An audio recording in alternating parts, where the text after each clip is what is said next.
मी तोच आहे, निखळ निर्मळ निरागस, ज्याचा तू फोटो काढलास 25 वर्षापूर्वी. मी तोच क्रूर हिंस्त्र झालोय का?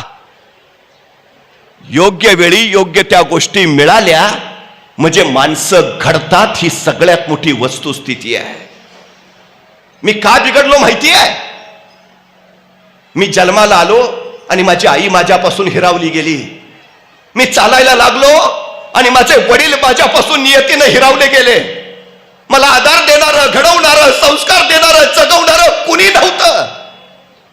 कुशीत घ्यावं आणि दूध भात चारावा, ते आईचे हात मला कधी लाभले नाहीत.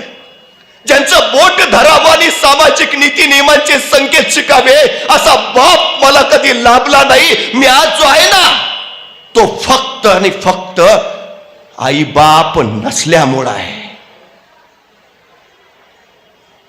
वाल्याचा वाल्मिकी होतो जर योग्य साथ, आधार, संस्कार लाभला तर.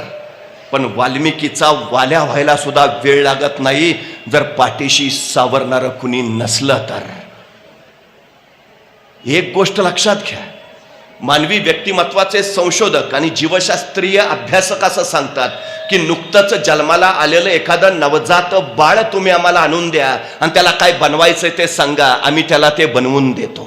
हवं ते बनवता येतं, हवं ते घडवता येतं. काय बनवायचंय तुमच्या मुलाला? डॉक्टर, इंजिनियर, वकील, प्राध्यापक, चित्रकार, संगीतकार, हवं ते बनवता येतं, काही अडचण नाही.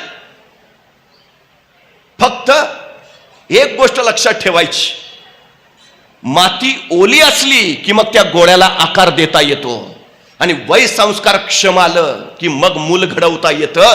आकार द्यायचा असेल तर माती ओली हवी आणि वय संस्कार क्षम हवं. माती सुकली की मग आकार देता येत नाही आणि वय निघून गेलं की माणूस घडवता येत नाही. ही सगळ्यात महत्वाची गोष्ट आहे. त्यामुळे घडण्याच्या वयात ज्याच्या वाट्याला माता पिता आले त्यांचे आयुष्य घडली, ही सगळ्यात महत्वाची गोष्ट आहे.